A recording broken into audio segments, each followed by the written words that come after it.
जिंदगी वो दरिया है जिसकी तेज लहरों में आदमी को बहना है।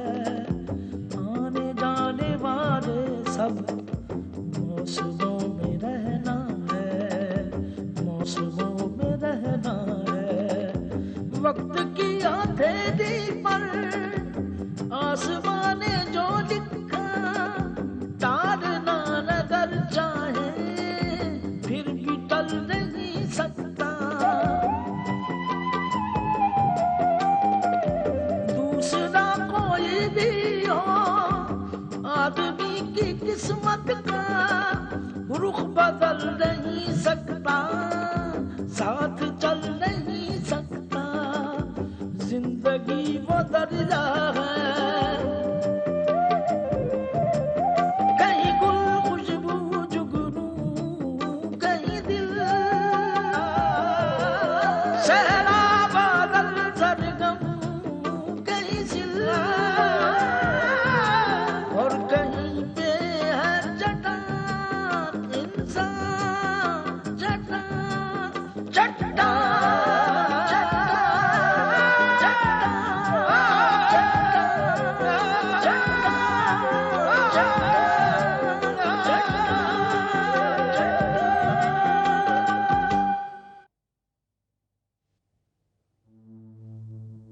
करुणा मुझे पहचान तो पाएगी ना? थोड़ी देर बाद पहचानने लगेगी, या फिर कभी नहीं पहचानेगी। कभी नहीं। बहुत जल्दी तुम दोनों की शादी करवा दो, बहुत जल्दी। आज के बाद तुम्हारा मेरा कोई रिश्ता नहीं रहेगा, न दोस्ती का न नौकरी का। और सिमरन ने मुझे कुछ ऐसी बातें बताई हैं जिनके बारे में हम कुछ नहीं जानते थे। आरती के बारे में, कमल अंकल के बारे में। ये 10 लाख दिरहम का चेक है, 1 करोड़ इंडियन रुपीस। इससे अपनी बहनों की शादी कर दो। जी। अब उसके बाद किसी से कहना मत। लेकिन ये रुपए मेरे पर उधार है। मैं जानता था कि तुम यही कहोगे। हमने एक कागज भी तैयार कर दिया, loan paper, loan account. First read it, इसे पढ़ लो फिर साइन करना। Always read a paper when you sign it. Read. बाबूजी क्यों शर्मिंदा कर रहे हैं?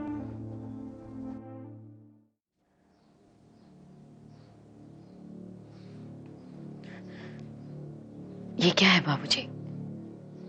क्या है ये सब कुछ? मेरी तो कुछ समझ नहीं आ रहा। शांति बेटी, शांति। ध्यान से देखो। ये राहुल की दस्तखत है ना? है तो ना समझने की क्या बात है? आप मुझसे कह रहे हैं कि राहुल ने आपसे 10 लाख दिरहम लिए? हाँ बेटे, हमें उसकी नीयत पर पहले से ही शक था, इसलिए शादी से पहले हमने इस शक को दूर करने के लिए उसे आजमाना चाहा। I don't believe you. मैं विश्वास नहीं करती। मैं विश्वास नहीं करती। रोते नहीं। ऐसे आदमी के लिए अपने कीमती आंसू मत बहाओ बेटे। मैं हमने तो उससे सिर्फ इतना पूछना चाहा कि भाई 10 लाख दिरहम और हमारी सिमरन के बीच में अगर तुम्हें चुनाव करना पड़े तो तुम किसे चुनोगे? उसने क्या कहा बाबूजी? उसने कहा कि इतने सारे रुपयों के सामने तो मैं 10 सिमरन कुर्बान कर सकता हूँ।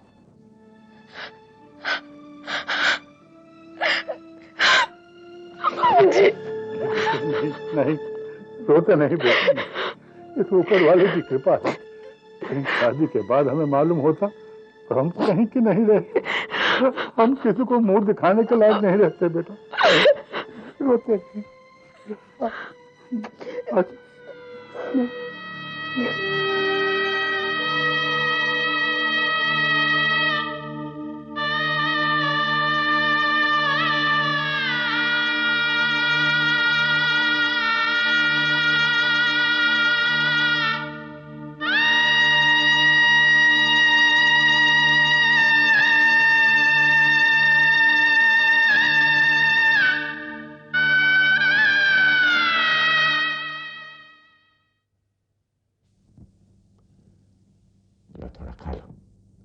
सवेरे से नहीं खाया, खा लो। अरे करुणा, ऐसे जिद नहीं करते। तुम अच्छे से खा लोगी तो जल्दी अच्छी हो जाओगी, फिर हम जल्दी घर जा सकेंगे। घर जा सकेंगे? तुम्हें हमारा घर याद है, जो हमने बहुत प्यार से बनाया है? याद है? हमारा घर, हमारा बेटा अमर।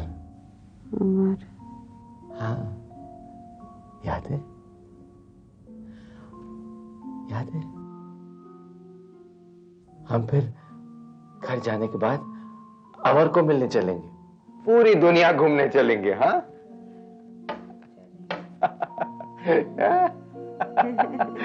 या अरे तुम्हें हमारी वेडिंग एनिवर्सरी याद है? हमारी वेडिंग एनिवर्सरी याद है? याद है? याद है? याद है? बताओ कब है? बताओ कब है? अरे बताओ कब है? बताओ कब है? याद करो, बोलो कब है? कब है? हाँ? कब है? अरे क्यों याद नहीं? याद है?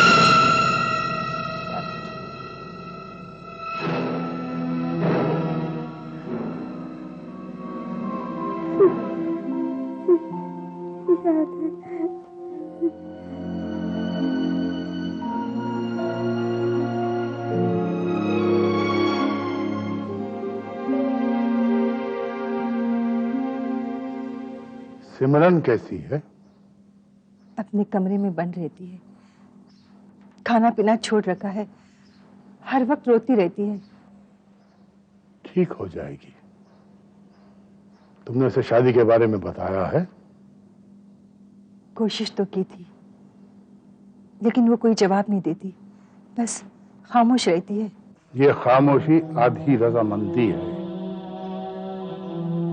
शादी के वक्त तक वो पूरी तरह से राजी हो जाएगी। मेरी राय में इतनी जल्दी उसकी शादी कर देना ठीक नहीं है। और हमारी ये राय है कि उसकी शादी जल्द से जल्द होनी चाहिए, ताकि वो राहुल को भुला सके। अपनी मासूमियत की कितनी भारी कीमत चुकानी पड़ी मेरी बच्ची को। कौन जानता था कि राहुल का असली रूप इतना घिनौना होगा।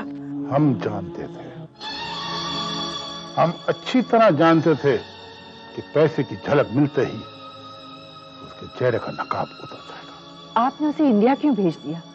उसे तो जेल भेज देना चाहिए था। जेल तो हम असली मुजरिम को भेजेंगे गायत्री, कमल चोपड़ा को। उसी ने राहुल को हमारे घर का रास्ता दिखाया था। अब हम उस शैतान को एक ऐसे रास्ते पर छोड़ेंगे कि वो जिंदगी भर भटकता फिरेगा। आपको भगवान का वास्ता, भूल जाइए इस नामुराद दुश्मनी को। आप दोनों के झगड़े में बेचारी करुणा हॉस्पिटल पहुंच गई है। क्या हुआ करुणा को? जिस दिन वो आपसे मिलने आई थी, उसी दिन उसका ट्रक एक्सीडेंट हो गया, ठीक हमारे घर के सामने। हमें क्यों नहीं बताया? आपको कैसे बताती? आपकी हालत खुद इतनी नाजुक थी। अब कैसी है वो? होश आ गया है, लेकिन दिमागी हालत नॉर्मल नहीं है। क्या? एक्सीडेंट में उसके सर पर गहरी चोट लगी थी, ब्रेन सर्जरी करनी पड़ी थी। डॉक्टरों का कहना है कि दिमाग की हालत ठीक होने में थोड़ा वक्त लगेगा। हम हॉस्पिटल जाएंगे। हम भी चलते हैं। नहीं, हम अकेले जाएंगे। बैठो।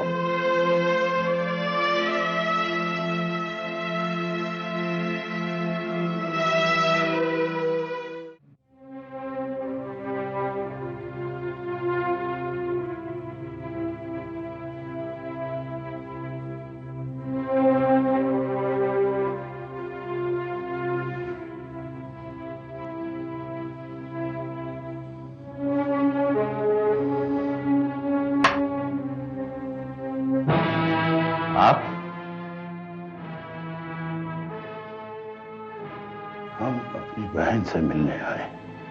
बहन और आपकी? लगता है दिल की बीमारी का असर दिमाग पर भी हो गया। क्या बकवास है? होश में तो हो? होश तो आपके बिगड़े हुए हैं शमशेर राज। अचानक अपने भाई बनने का दावा कैसे हो गया? ना आप कभी किसी के भाई थे, ना कभी आपकी कोई बहन थी। करुणा, करुणा,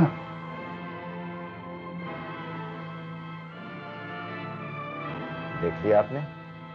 वो आपको नहीं पहचानती, वो किसी को नहीं पहचानती, न अपने घर को न अपने पति को। उसकी दुनिया मुकम्मल अजनबी बन चुकी है। इसका जीवन अंधेरे में डूब चुका है, उसको अंधेरे में फेंकने वाले आप हैं, आप।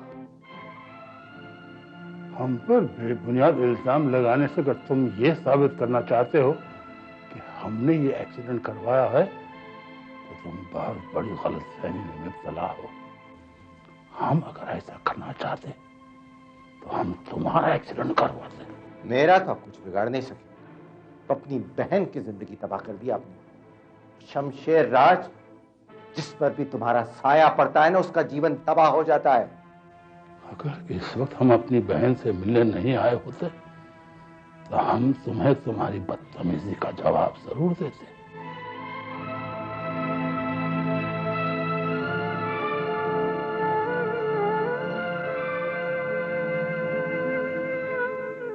करुणा, करुणा,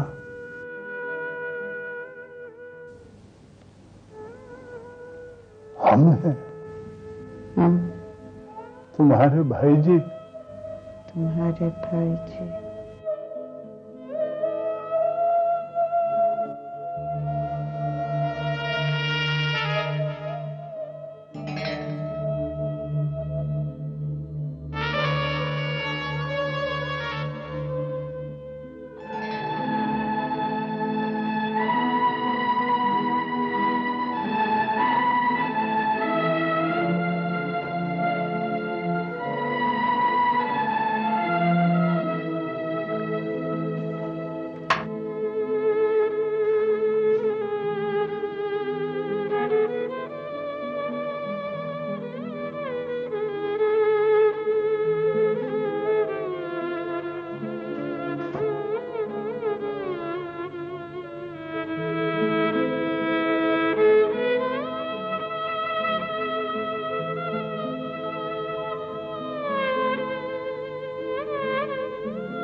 अल्हम्दुलिल्लाह। यार तूने ऐसा खबर सुनाया है कि दिल बाग बाग हो गया है। दुआ करो गुल चाचा कि सिमरन की शादी उसी इज्जत के साथ हो जाए जैसे बाबूजी चाहते हैं। अगर ऐन वक्त पर कोई नई मुसीबत खड़ी होगी तो बाबूजी बर्दाश्त नहीं कर सकेंगे। जरा मेरी समझ में नहीं आता है। राहुल हिंदुस्तान से वापस नहीं आएगा, सिमरन दूसरी जगह शादी करने के लिए राजी हो गया है, तो फिर मुसीबत क्या है? क्यों खामखा में परेशान हो रहे हो? देखो मुतमईन रहो, सब ठीक हो जाएगा। मुझे इत्मीनान नहीं होता। लगता है मुसीबतों ने हमारा घर देख लिया है। अभी सिमरन के लौटने से घर में शांति मिली ही थी कि करुणा आंटी के साथ ऐसा हो गया। वो तो एक हादसा था पुत्र, और हादसे को कौन टाल सकता है? ये वो नहीं है ना, ये तो होके रहती। लेकिन कमल अंकल ऐसा नहीं समझते। वो इस हादसे के जिम्मेदार बाबूजी को ठहरा रहे हैं। उन्होंने बाबूजी को आंटी से मिलने तक नहीं दिया। खुदा उन दोनों को अक्ल सलीम दे पुत्र। वो करुणा बहन का दुख उन दोनों का दुख है। ऐसे वक्त पे सबको सुलह कर लेनी चाहिए थी बच्चा। खैर कोशिश करता हूं, एक बार फिर कोशिश करता हूं शमशेर को समझाने की कि पुरानी बातों को भूल जाए, क्योंकि नफरत के माहौल में तो सिर्फ नफरत पल सकती है ना पुत्र, मोहब्बत का तो वहां गुजर नहीं हो सकता ना। और पर तू फिक्र नहीं कर, सब ठीक हो जाएगा। चाचू, आपका साथ ऊपर वाले का बहुत बड़ा एहसान है मुझ पर। सच कह रहा हूँ चाचू, सच कह रहा हूँ। आप नहीं जानते, आपसे मिलकर मुझे कितनी तसल्ली और हिम्मत मिलती है। सब उसकी इनायत है पुत्र, उसकी इनायत है। अच्छा चाचू, इजाजत चाहता हूँ। खुदा हाफिज। जा बच्चा, खुश रहे और किसी बात का फिक्र नहीं करना।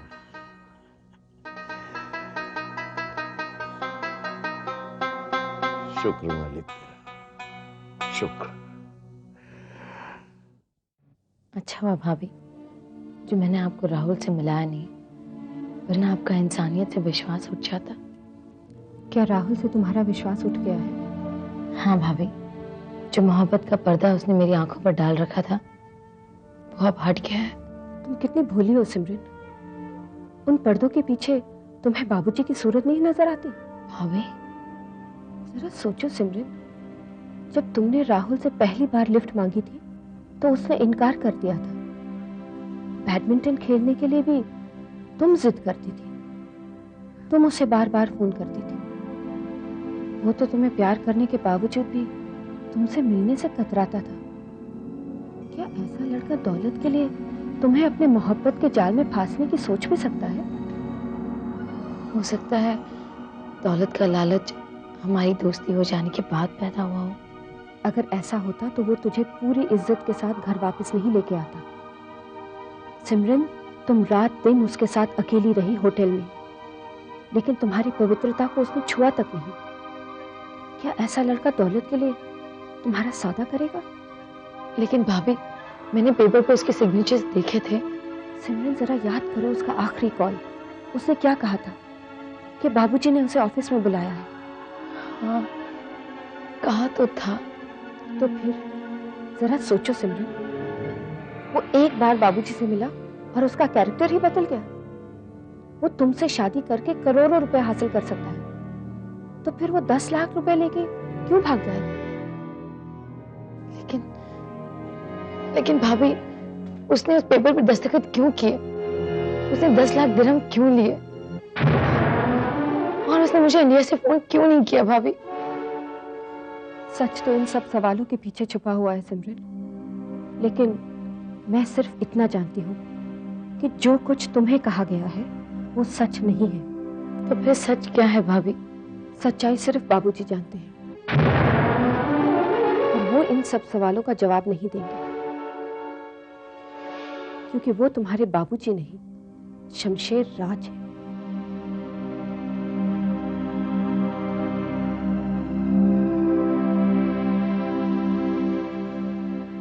कब से है ये दर्द? तकरीबन 10 मिनट से। टेबलेट दे दी? जी हाँ, दे दी। मैंने बहुत स्पेसिफिक इंस्ट्रक्शन दिए थे कि इन्हें किसी तरह का मेंटल और इमोशनल प्रेशर नहीं होना चाहिए। आपने लापरवाही बरती। अब देखिए, प्रेशर फिर बढ़ गया। मैं तो समझाते समझाते थक गई हूँ डॉक्टर साहब, लेकिन ये मानते ही नहीं। अब आप ही समझाइए नहीं। जब तक जिंदगी है, खुशी और गम तो लगे रहते हैं डॉक्टर। और आपके लिए ये दोनों मना है।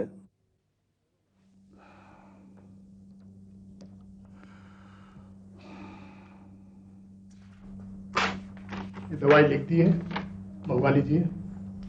मिस्टर राज, अब अगर आपने थोड़ी भी लापरवाही की तो मैं आपको नर्सिंग होम में बंद कर दूंगा।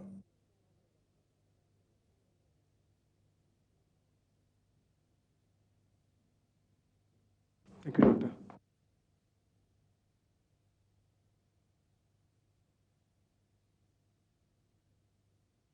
अब कैसी तबीयत है बाबूजी?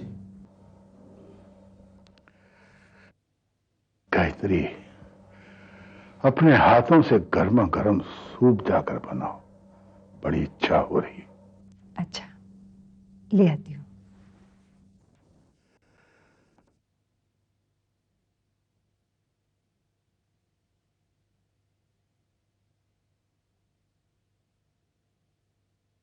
विशाल बेटे, तुमसे एक जरूरी बात करनी है। दरवाजा बंद कर दो।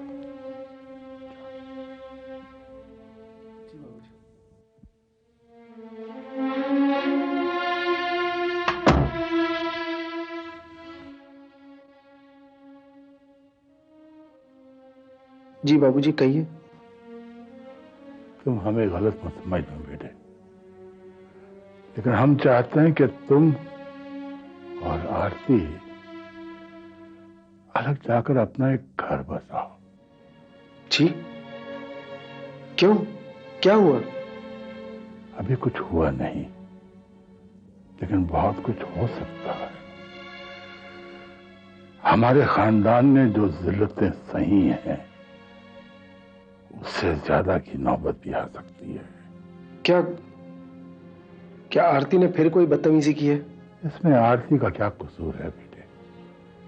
जिस माहौल में वो पैदा हुई है, बड़ी हुई है, जिस किस्म की जिंदगी उसने गुजारी है, उसका असर इतनी जल्दी खत्म थोड़ी हो सकता है।